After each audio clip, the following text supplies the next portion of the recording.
You're sitting at home scrolling through your phone when the lights flicker, then they go out, your Wi-Fi icon disappears. You check your neighbor's house through the window and their lights are out too. The whole block. Dark? What's your plan for the first 6 hours? Not the first week, not the first month. I'm talking about hour 1 through hour 6, when the cascading failures start. When the grocery store 3 blocks away becomes a war zone.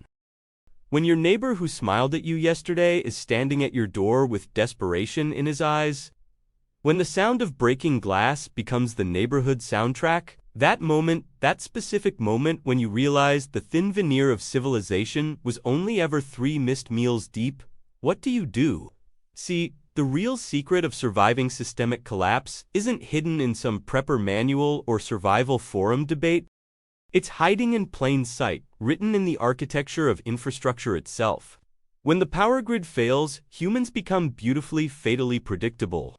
They rush to grocery stores, they drain their bank accounts, they fill their gas tanks, and that predictability creates something extraordinary. It creates a timeline. A specific sequence of failures that happens in the same order, every single time, because these systems were built on dependencies that most people never think about.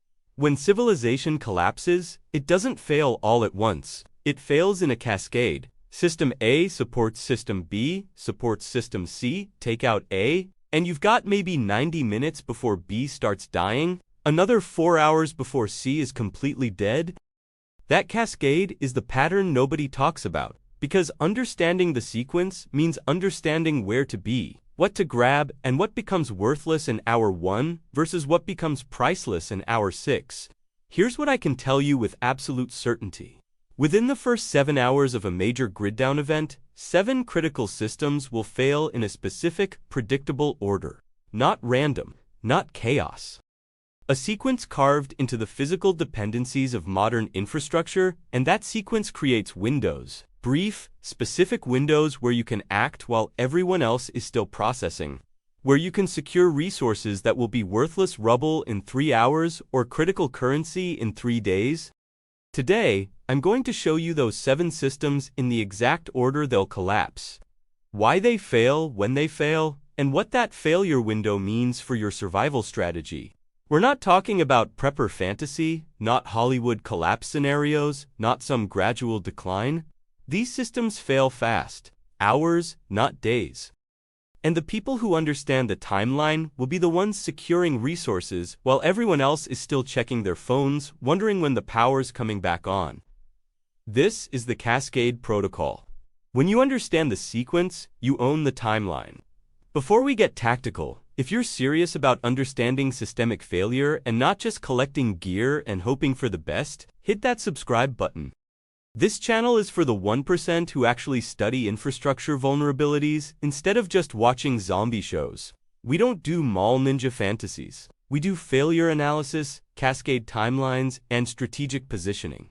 Let's get tactical. Rule 0. Understand the cascade. Before we identify which systems fail first, you need to understand why they fail in a predictable sequence in the first place. Infrastructure in modern civilization isn't random. It's hierarchical, interdependent, built in layers where each layer supports the ones above it. When the foundation fails, everything built on top of it starts dying immediately. The human brain in crisis doesn't think strategically, it thinks tactically. It focuses on immediate comfort, immediate safety, immediate needs. That's why the first human response to grid failure is always the same. Check the phone, check the neighbors, check the breaker box, try the light switch again. These are comfort-seeking behaviors, pattern completion attempts. The brain is trying to return to the state it understands, and that delay, that psychological processing time, is your advantage window. Most people won't accept that the power is actually out, permanently out, for approximately 90 minutes. They'll wait for it to come back on. They'll scroll through their dying phone battery looking for news. They'll talk to neighbors about what they think happened. And while they're processing, the cascade is already killing dependent systems. Communications, water pressure, fuel pumps, supply chains, each one failing on a timeline determined by backup power capacity, reservoir gravity, and pipeline momentum. Here's what they don't do. They don't immediately recognize that the power failure has started a countdown on every other system they depend on. They don't calculate how long their neighborhood water tower maintains pressure without electric pumps. They don't consider that every gas station in a 5-mile radius just became inaccessible because the pumps are electric. They don't realize that the grocery store's refrigeration has maybe 8 hours before everything in the cold section becomes a biohazard. That's your edge. While they're operating on instinct and denial, you're operating on infrastructure analysis and timeline calculation. System 1, the electrical grid. Failure time, immediate. This is your cascade trigger, the foundation that everything else is built on. Let me paint you a picture. It's minute 0 of the collapse. Maybe it's a solar flare that just fried every transformer within 1,000 miles. Maybe it's a coordinated attack on key substations. Maybe it's a cascade failure from demand overload. The cause doesn't matter. What matters is the grid is dead and it's not coming back. Most people standing in their dark living room still think this is temporary. They see a local outage, maybe a neighborhood problem. You see something else entirely. You see the instant collapse of every system that depends on continuous electrical power, which is everything. Literally everything in modern civilization requires electricity either directly or through a dependency chain, so short it might as well be direct. The electrical grid isn't just power for lights and air conditioning, it's the nervous system of civilization. Every water pump, every sewage treatment plant, every gas station pump, every traffic light, every data center, every hospital, every factory, every supply chain, logistics hub, all of it depends on the grid, and the grid has no meaningful backup at scale. Sure, hospitals have generators, data centers have battery arrays, but neighborhood water pumps, traffic signals, gas stations, most have nothing. Maybe a few hours of battery for emergency lighting, then darkness. Here's the physics nobody talks about.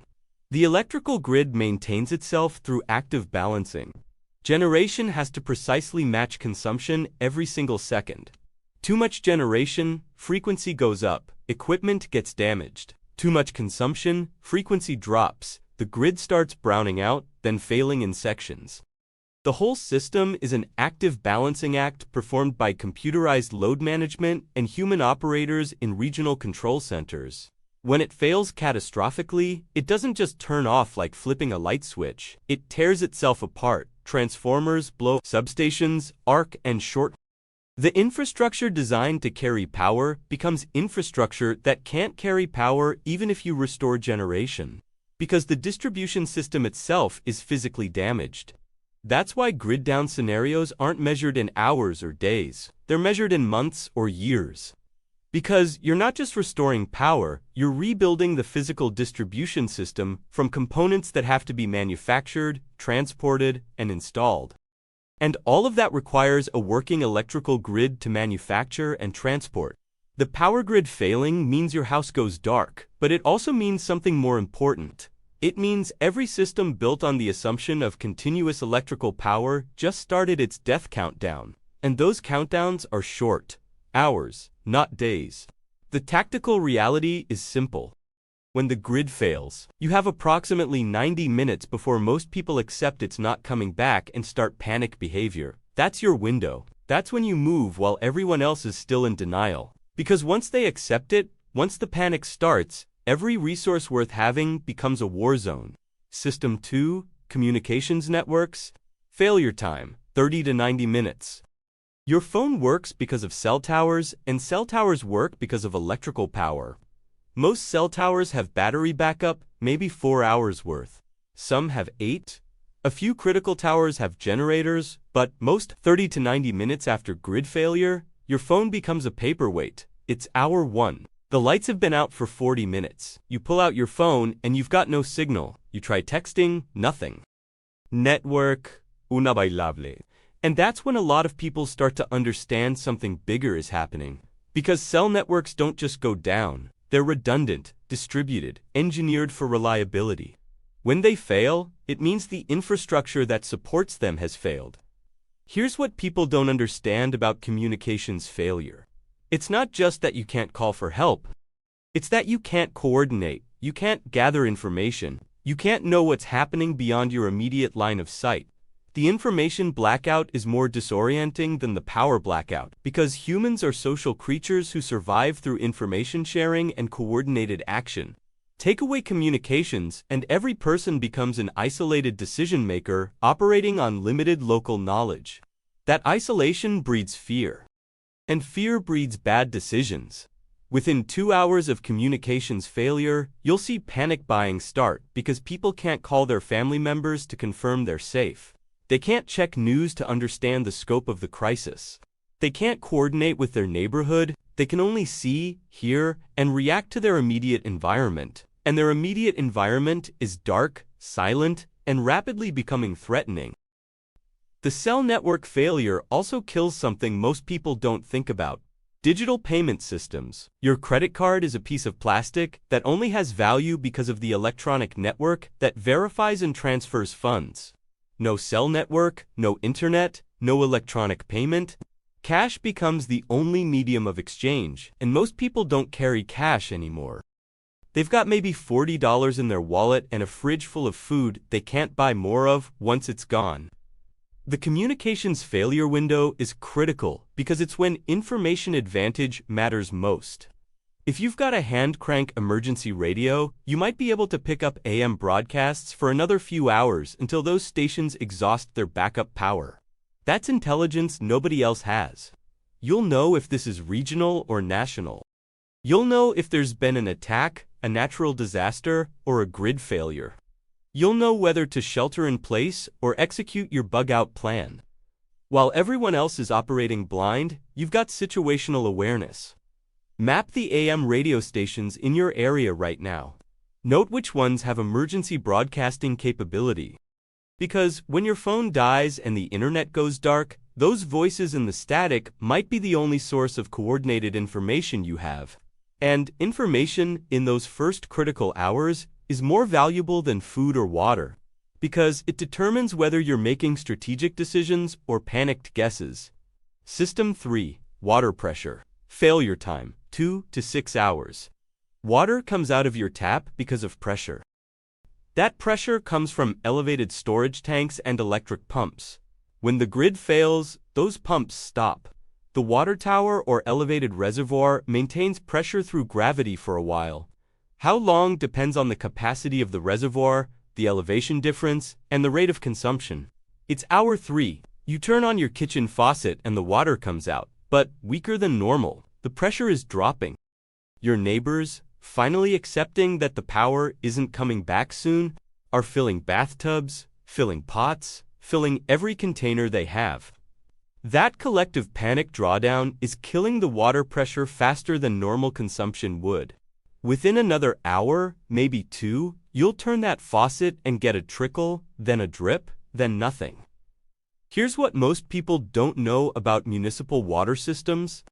The water that comes out of your tap has been sitting in infrastructure for hours or days. It's already purified, already treated, already stored. The water tower in your neighborhood might hold 50,000 gallons. That's a massive reservoir under gravity pressure. When the pumps die, that reservoir doesn't instantly drain. It slowly bleeds out as people use water, as leaks continue, as the system loses pressure. The timeline is predictable. First 2 hours, water pressure is normal or slightly reduced. People might not even notice. Hours 2 through 4, pressure drops noticeably. Your shower becomes weak. Your toilet takes longer to refill. Your faucet flow decreases. Hours 4 through 6, pressure becomes critically low. Trickles, not flows. Top floors of apartment buildings lose water first because gravity works against them. Hours 6 through 8, the system is dry. No pressure, no water. Every faucet in your neighborhood is dead. The tactical implication is that you have a 4-hour window to gather water from your taps, while most people are still worrying about their phones or checking if the grocery store has power. By hour 4, everyone will realize the water is dying and the panic drawdown accelerates. By hour 6, your faucet is worthless. But if you acted in hour 1 or 2, you've got 20, 30, maybe 50 gallons stored in tubs, sinks, and containers. That's 2 weeks of survival for one person if you ration it. That's the difference between desperate and prepared. Here's the darker reality. Once municipal water pressure fails, it's not just about drinking water. It's about sanitation. Your toilet needs water pressure to flush. No pressure, no flush. Within 24 hours of water system failure, sewage starts backing up in low-lying areas. Within 48 hours, people are dumping waste in streets, yards, alleys. Within 72 hours, your neighborhood smells like a medieval city. Dysentery, cholera, typhoid, the diseases that killed billions before modern sanitation, they're all coming back because the water pumps died with the electrical grid. The water pressure failure isn't just an inconvenience. It's the beginning of a public health crisis that will kill more people than violence or starvation. Because humans can survive without food for weeks. They can survive without electricity indefinitely, but they can't survive without clean water and basic sanitation for more than days. And most people won't understand this until they're already sick. Fill every container you have in the first 2 hours. Bathtubs, sinks, pots, buckets, trash cans lined with garbage bags. Not in hour 4 when everyone else figures it out. In hour 1, when you've accepted the grid is dead and you're operating on the Cascade Protocol, because that water pressure failure is coming whether you're ready or not. The question is whether you'll have water stored when it arrives. System 4, fuel distribution, failure time, immediate, realized at 3 to 6 hours.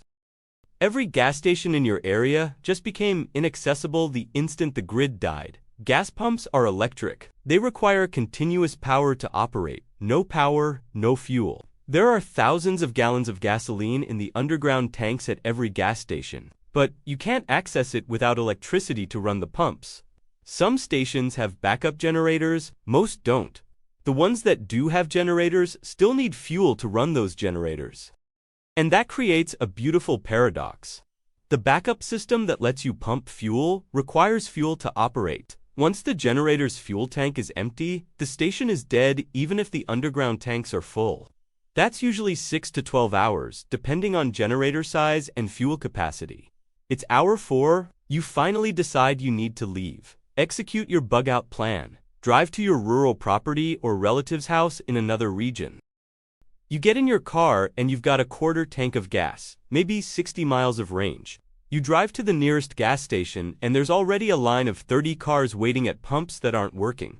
People are arguing. Some are trying to manually access the underground tanks. Someone has a siphon hose trying to steal from other vehicles. You're not getting gas. Not here, not anywhere. Here's what people don't calculate. In a grid-down scenario, every vehicle on the road is operating on whatever fuel it had when the grid died. No refills, no top-offs. If your car had 100 miles of range, you've got 100 miles and then you're walking. And everyone else is making the same calculation. Which means the highways become parking lots within hours as vehicles run out of fuel and get abandoned in place. Which means your 100-mile bug-out location might be unreachable after hour 6 because the routes are blocked by dead vehicles. The fuel distribution failure kills mobility, and mobility is survival in a collapse scenario. If you can move, you can escape danger zones, reach resources, relocate to safer regions. If you're stuck in place, you're committed to surviving wherever you are with whatever resources are available within walking distance. For most people in urban areas, that's a death sentence. Because urban areas concentrate people but don't produce food, water, or energy. They're consumption zones that only function with continuous supply chain inputs. When those inputs stop, cities become traps. The tactical lesson is you should have left before hour 1, before the grid failed, before the collapse started. If you're waiting for confirmation, waiting for news, waiting to see how bad it is, you're already too late. The highways are already clogged. The gas stations are already dry or mobbed. Your window for vehicle-based evacuation closed while you were still checking your phone. If you're committed to sheltering in place, fuel failure doesn't affect you directly, but it affects everyone else. It means vehicles stop moving after day 1. It means logistics stop. It means supply chains die. It means whatever food is in your area when the grid dies is all the food your area will have until agriculture restarts. And restarting agriculture without fuel for tractors, without fuel for transportation, without fuel for processing, That's measured in seasons, not weeks. Fill your vehicle's tank right now today, before any crisis. Keep it above 3/4 at all times. Store 5-gallon fuel cans if legal in your area.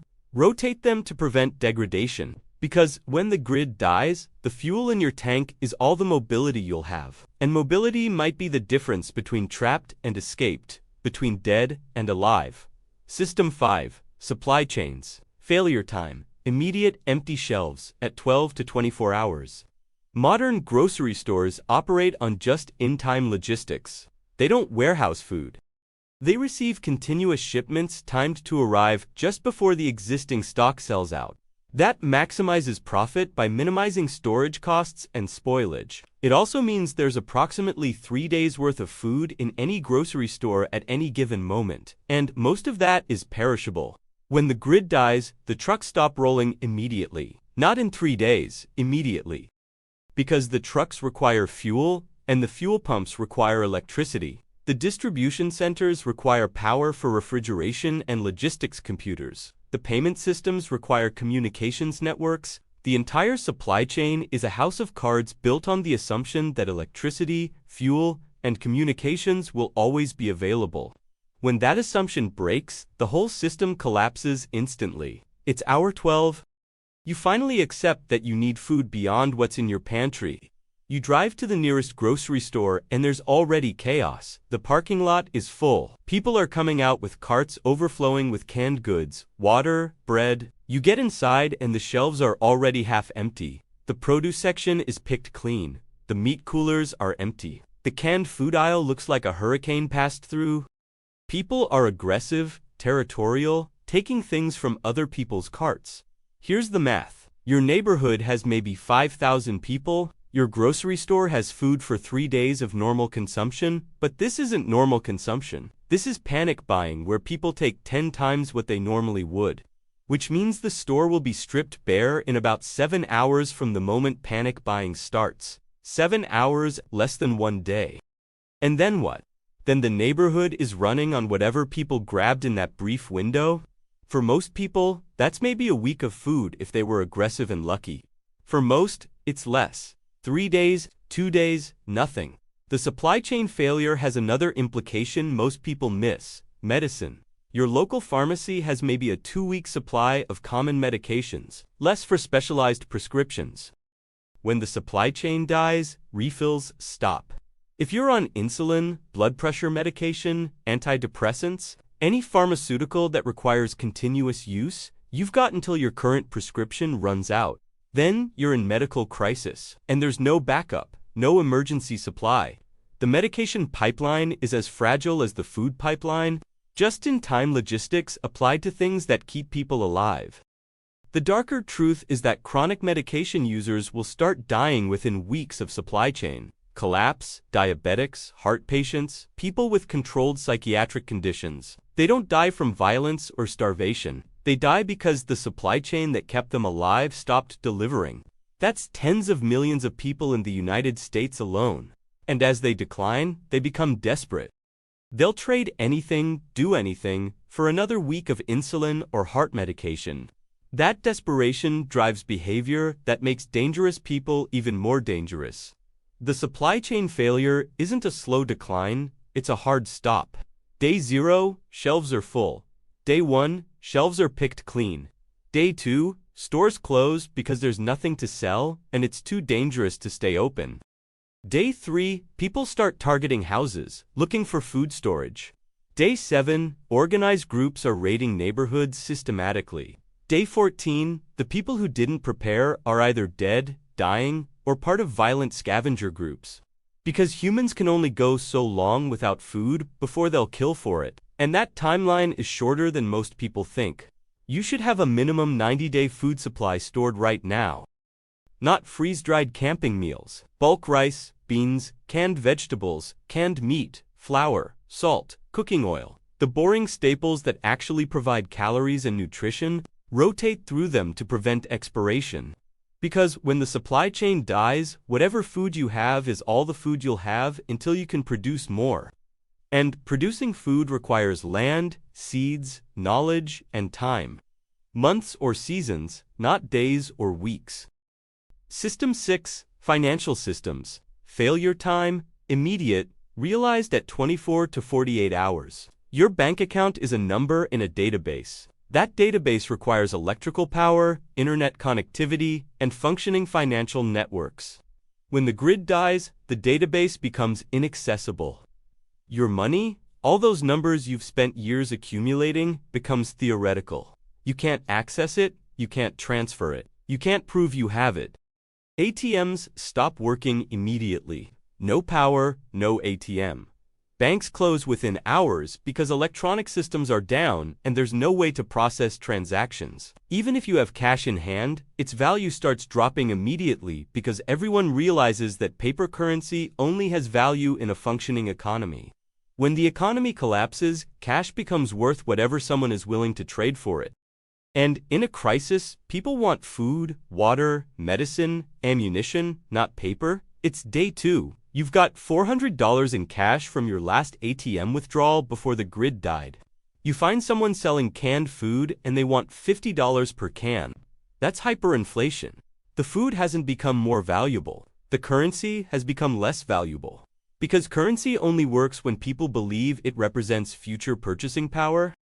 When there's no future, when the economy is dead, currency is just paper. The real currency becomes barter. Goods for goods, services for goods, security for resources. Here's what people don't understand about financial collapse. It's not just that you can't buy things, it's that the concept of buying becomes meaningless. Buying requires a seller who wants currency more than they want the good they're selling. In a collapse scenario, nobody wants currency. They want tangible resources. They want things that sustain life or provide security. Money, whether paper or digital, provides neither. It's an abstraction that only functions in a stable society with a functioning economy. Credit cards become completely worthless instantly. Digital payment apps, online banking, electronic transfers, all dead. Your retirement account, your investment portfolio, your 401k, numbers in a database you can't access representing shares of companies that no longer exist in any functional sense. The entire financial system is revealed for what it always was, a collective belief system that only works when everyone believes. When belief dies, the system dies. The tactical implication is that precious metals become the universal currency backup. Gold, silver, copper, not because they're inherently valuable, because they're universally recognized stores of value that can't be printed, can't be inflated, can't be debased without obvious physical evidence. If you've got silver coins, you've got currency that works even when everything else fails.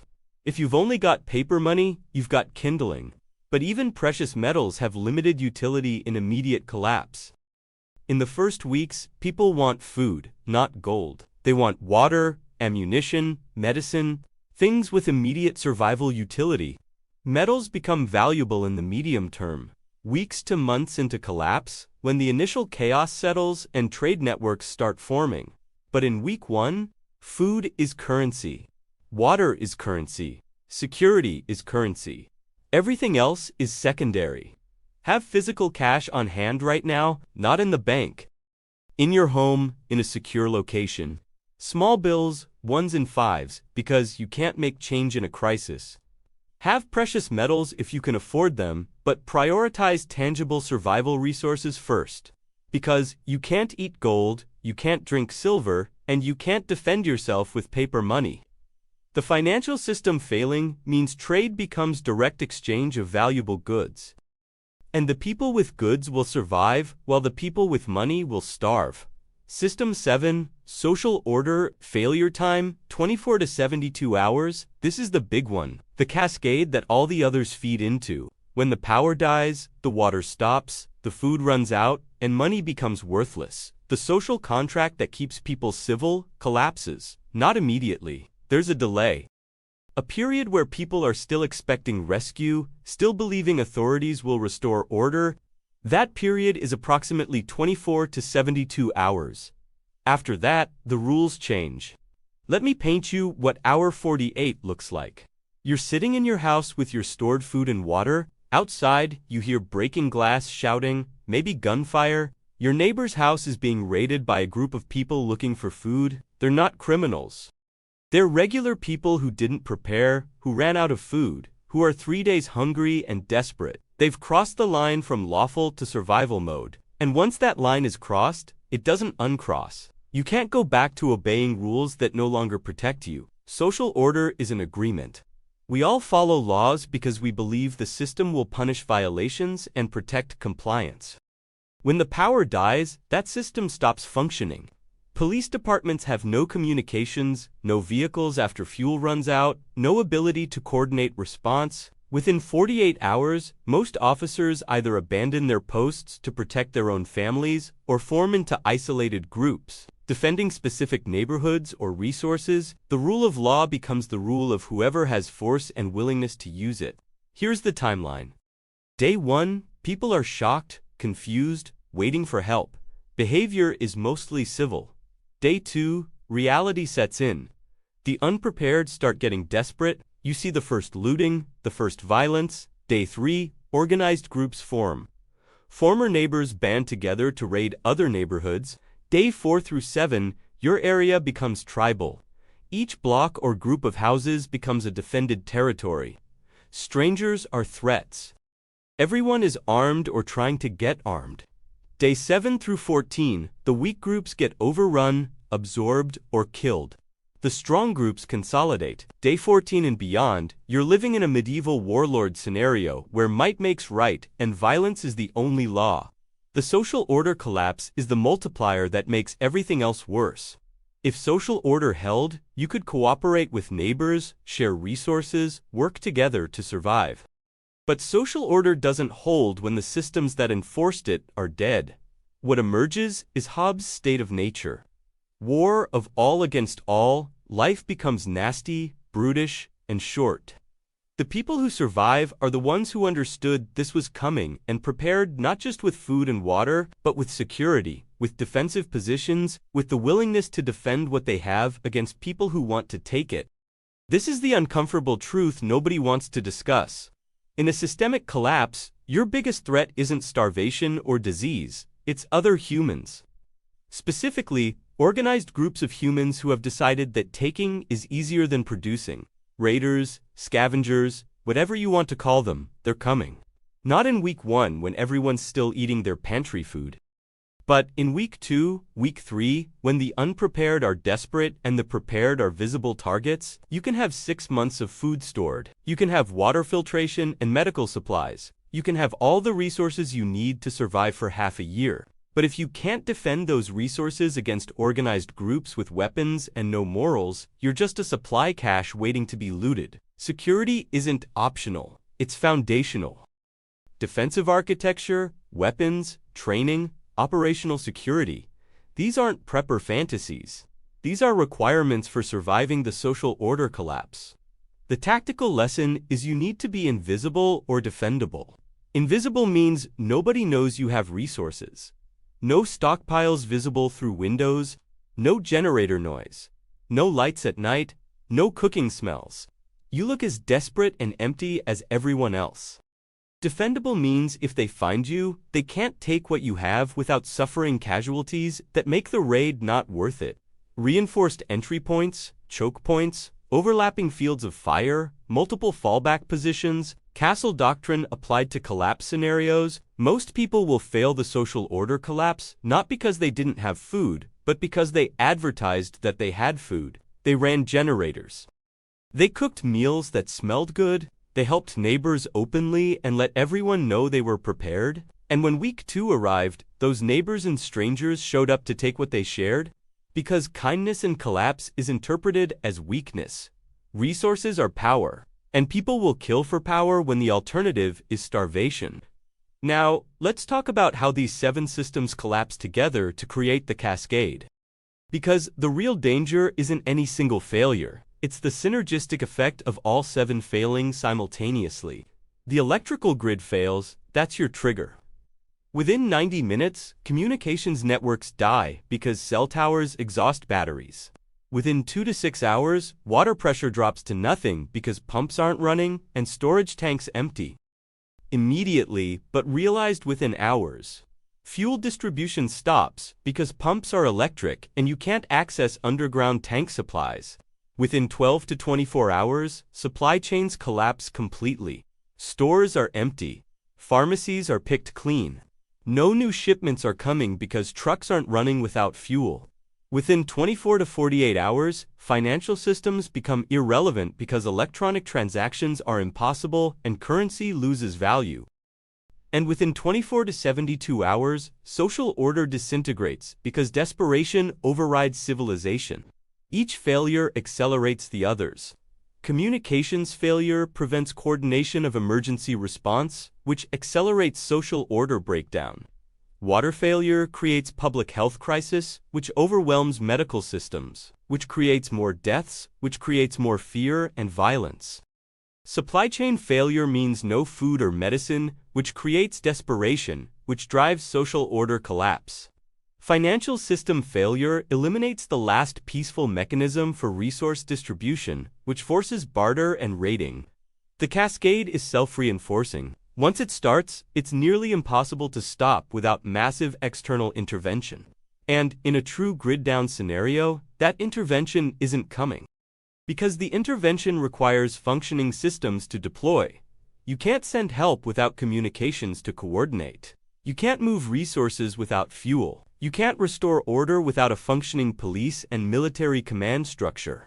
And if the collapse is wide enough, there is no outside theirs, just regions that failed first and regions that will fail next. The timeline gives you windows.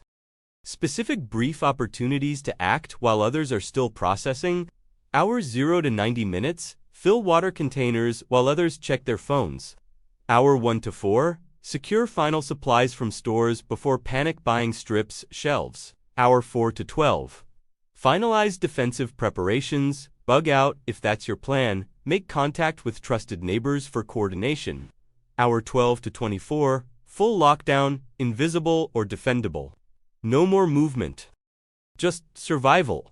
After hour 24, you're committed to whatever position you chose. Bug out becomes nearly impossible because routes are blocked and fuel is gone. Resource gathering becomes deadly because competition is violent and supplies are scarce. Your survival depends entirely on what you prepared before the cascade, what you secured in those first critical hours, and what you can defend in the days and weeks that follow. Now for the part of the survival conversation nobody wants to have. The Cascade Protocol gives you better odds than 99% of people will have. But it's not a guarantee. It's just strategic positioning based on infrastructure analysis and human behavior prediction. Better odds, better timing, better resources. But survival, not safety. Because safety doesn't exist in systemic collapse. Every strategy has a shelf life. In week 1, the Cascade Protocol advantage is massive. You've got stored water while others are desperate. You've got stored food while others are raiding empty stores. You've got defensive preparations while others are improvising. That's your edge. But edges erode. By week 3, week 4, the desperate are dead or have evolved into organized raiders.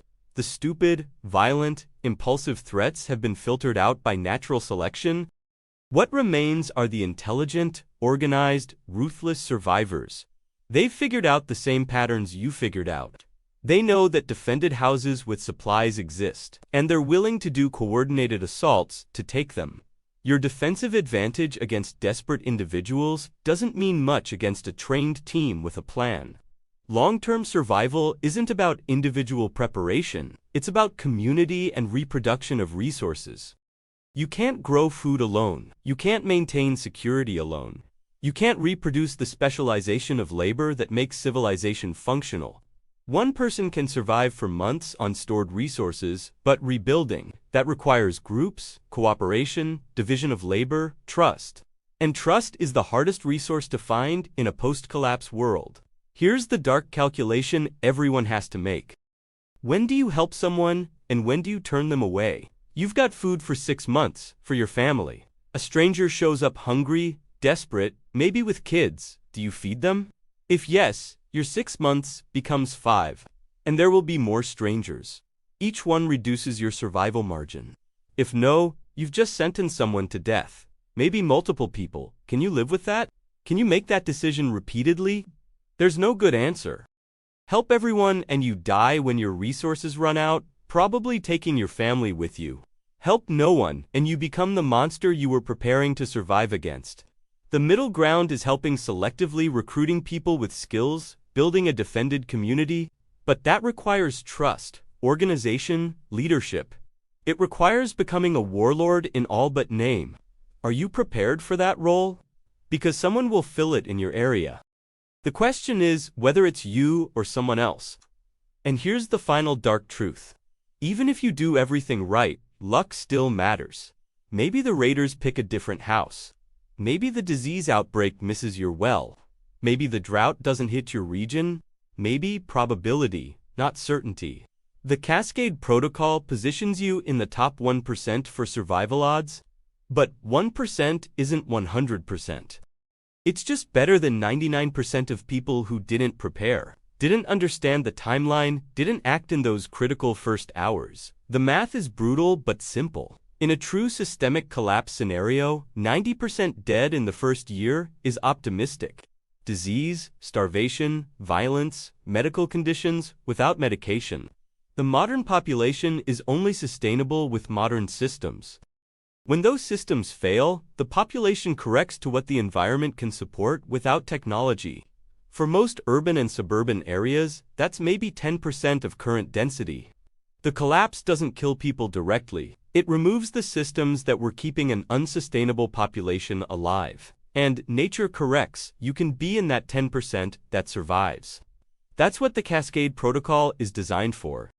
Understanding the timeline, acting in the windows, securing resources, maintaining security, building or joining a sustainable community. But even in that 10%, life looks nothing like what it was before. No grid, no supply chains, no modern medicine, no grocery stores. You're living at a 19th century technology level, maybe 18th, hard physical labor, high infant mortality, short life expectancy. That's survival, not comfort.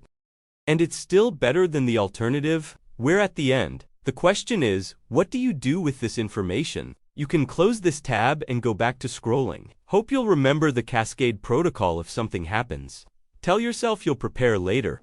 Let this become another piece of content you consumed and forgot. Or you can open a new tab right now and start preparing. Start with water. Calculate how much storage capacity you have in your home. Bathtubs, sinks, containers you can repurpose. Figure out how many gallons you can store in the first 2 hours of grid failure. Then acquire additional containers. 5-gallon jugs, 55-gallon drums, anything food safe. Because water is life and the pressure fails in hours. Move to food. Calculate your household calorie needs. An adult requires about 2,000 calories per day. Multiply by people in your household, multiply by 90 days. That's your minimum target. Then start acquiring bulk staples. Rice, beans, flour, canned goods. Rotate through them. Make them part of your normal diet so nothing expires. You're not building a bunker. You're building a pantry that can sustain you when supply chains die. Address security. Assess your home's defensive characteristics, entry points, sightlines, choke points, reinforcement options. You don't need a fortress. You need enough defensive advantage that raiders choose easier targets. Reinforced doors, window security film, exterior lighting you can control, strategic positioning of supplies away from windows. Make your home harder than your neighbor's home without advertising that you have resources worth protecting. Consider medications. If anyone in your household requires prescription medications, talk to your doctor about getting extended supplies. Many insurance plans allow 90-day refills. Get them. Build a buffer. Because when the supply chain fails, pharmacies become useless in days. And chronic conditions without medication become death sentences in weeks. Build skills. Learn to filter water, purify water, test water quality. Learn basic first aid, wound care, infection treatment. Learn food preservation techniques that don't require electricity, canning, salting, smoking, dehydrating. These aren't prepper hobbies. These are survival requirements when modern conveniences die. Create paper maps of your area. Mark water sources, potential resource locations, defensive positions, evacuation routes. Digital maps require power and devices. Paper maps work forever. Know your area intimately. Where does your water come from? Where are the reservoirs, the pumping stations? Where are potential safe zones? What are the likely routes of traffic in an evacuation? This is reconnaissance you can do right now, legally, easily, just paying attention to infrastructure most people ignore. That's not prepping, that's awareness. It's free, it's legal. It's just understanding the systems you depend on and having a plan for when they fail. Because here's what I know with absolute certainty. 99% of people won't do this. They'll watch this video, think it's interesting, maybe even alarming, and never take a single action. They'll wait until the crisis starts, and then they'll panic. They'll join the stampede to grocery stores that are already empty. They'll wait in lines at gas stations with dead pumps. They'll turn on faucets that produce nothing. They'll make desperate decisions based on zero preparation and declining options. And they'll die badly. Not because they weren't warned, because they didn't act when action was free. You're different. You're watching this video about infrastructure failure and cascade time. You're thinking strategically about scenarios most people dismiss as paranoid. That makes you part of the 1%. The question is whether you're part of the 1% who just thinks about it, or the 0.1% who actually prepares, maps the systems, secures the resources, and positions themselves to survive the cascade when it comes. Because I promise you this, when the collapse comes, and it will come, whether it's solar flare, cyber attack, EMP, coordinated infrastructure assault, or something we haven't predicted yet, there will be a moment. A specific moment when you realize the power isn't coming back. The water is dying, and the social order is about to shatter. In that moment, you'll have maybe 90 minutes before everyone else reaches the same conclusion. 90 minutes to fill water containers, 90 minutes to secure final supplies, 90 minutes to implement defensive preparations, 90 minutes of decision time while everyone else is still checking their phones and waiting for authority figures to fix things. If you've done the preparation, you'll move with purpose and precision. You'll know exactly which containers to fill, which supplies to grab, which defensive positions to occupy. You'll secure enough water for weeks while your neighbors are still trying to call 911. You'll have food stored while others are fighting in empty grocery stores. You'll be invisible or defendable while others are visible targets. If you haven't done the preparation, you'll be making desperate, improvised decisions with declining options and increasing competition. You'll be part of the stampede, fighting for scraps. You'll be the person knocking on prepared people's doors, begging for help they can't afford to give. The difference between those two scenarios is the work you do today, not during the emergency, today. Right now, this moment. So, here's your choice right now. In this moment, you can be part of the herd that panics when the grid dies, that fights over empty shelves, that drinks contaminated water because they didn't store clean water in the first 2 hours. That becomes a casualty statistic in the first month. Or you can be part of the 0.1% who understands that civilization is fragile, that systems fail in predictable sequences, that preparation is the difference between victim and survivor. The Cascade Protocol is the timeline. Water fails in hours, fuel access fails in hours, supply chains empty in hours, social order collapses in days.